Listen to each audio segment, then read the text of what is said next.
샬롬 5월 30일 화요일입니다. 오늘도 성령의 도우심과 인도하심이 여러분의 삶 가운데 함께 하시길 소망합니다. 이 시간 시편 말씀을 읽고 묵상하며 하나님 앞에서 침묵으로 기도드리겠습니다. 시편 66편 16절에서 17절. 하나님을 두려워하는 너희들아 다 와서 들으라. 하나님이 나의 영혼을 위하여 행하신 일을 내가 선포하리로다. 내가 나의 입으로 그에게 부르짖으며 나의 혀로 높이 찬송하였도다.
오늘 하나님이 우리에게 주신 말씀은 사무엘상 16장 11절에서 13절입니다.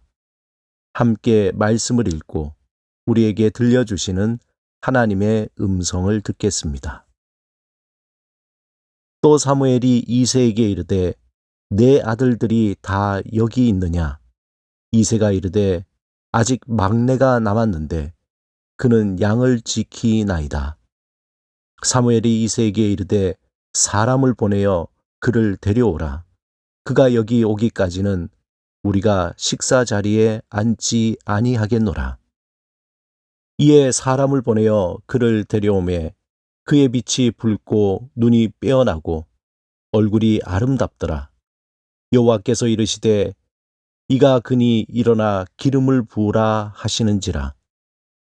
사무엘이 기름 꿀병을 가져다가 그의 형제 중에서 그에게 부었더니 이날 이후로 다윗이 여호와의 영에게 크게 감동되니라.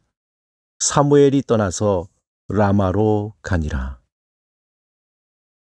베토벤이 26살이 되던 해인 1796년 작곡을 인정받아 음악계에서 확고한 위치를 잡게 되었을 무렵에 청각장애라는 치명적인 운명이 그에게 문을 두드려 옵니다. 담당 의사인 슈미트 박사는 시골에서 조용히 지낼 것을 권했고 베토벤은 다뉴브 강변 할리겐슈타트의 조용한 마을로 거처를 옮겼습니다. 음악가로서 청각장애라는 청천벽력 같은 현실에 그는 좌절하게 되었습니다. 그리고 자살을 결심하고 빈 근처에 있는 하일리겐슈타트에서 그의 유명한 하일리겐슈타트 유서를 쓰게 됩니다. 하지만 그는 그곳에서 새로운 영감을 얻게 됩니다. 베토벤은 나에게 신이 내린 모든 사명을 다할 때까지 죽어서는 안 된다. 이렇게 결심하고 자신 앞에 놓인 가혹한 운명과 싸우며 작곡에 심혈을 기울이게 됩니다. 그 후에 베토벤의 위대한 곡들이 쏟아져 나오게 됩니다. 베토벤에게 있어서 하일리겐슈타트는 그의 삶을 변화시킨 장소이며 음악적 영감을 주는 특별한 장소였습니다. 그는 힘들 때마다 그곳에 방문해 새로운 영감을 얻기도 했습니다. 그곳에서 그는 교향곡 제5번 운명을 작곡하면서 교향곡 제6번 전원을 구상했고 2년이 지나 1808년 여름 다시 그곳을 방문해 운명 교향곡을 완성했습니다. 양치기로 평범하게 살던 소년 다윗에게 여호와의 영이 임하자 이전과 전혀 다른 삶을 살게 되었습니다. 이스라엘 초대 왕 사울의 교만과 불순종으로 하나님께 버림받게 됩니다. 이에 사무엘은 하나님의 명령을 따라 새로운 이스라엘 왕으로 세울 자로 이새의 아들들 중에 찾았습니다. 이때 하나님이 사무엘에게 주신 조건이 있었습니다. 하나님은 사무엘에게 이렇게 말씀합니다. 내가 보는 것은 사람과 같지 아니하니 사람은 외모를 보거니와 나 여호와는 중심을 보느니라. 하나님은 이새의 아들 중에서 하나님을 마음을 다해 사랑하는 다윗을 선택했습니다. 사무엘이 다윗의 머리에 기름을 부었더니 그가 여호와의 영, 즉 성령의 감동이 되어 양치기가 아닌 이스라엘 왕으로 새로운 삶을 살게 됩니다. 구약에서 하나님의 사람으로 쓰임받은 이들은 성령의 기름 부으심을 받은 자들입니다. 애굽 왕 바로는 자신의 꿈을 명쾌하게 풀이한 요셉을 향해 이와 같이 하나님의 영에 감동된 사람을 우리가 어찌 찾을 수 있으리요? 이렇게 극찬합니다. 모세에게 임한 하나님의 영이 70인 장로들에게 임했을 때 그들은 모세를 도와서 이스라엘 백성을 지도할 수 있는 지혜와 능력을 받게 되고 예언도 하게 됩니다. 하나님이 여호수아에게 하나님의 영의 감동을 주자 모세는 여호수아를 안수하여 새로운 지도자로 세우게 됩니다. 가나안에 들어간 히브리 백성은 가나안 정복과 왕국이 세워지기까지 150년 동안 혼란과 위기 속에서 그를 구한 지도자들은 모두 여호와의 영이 임한 자들입니다.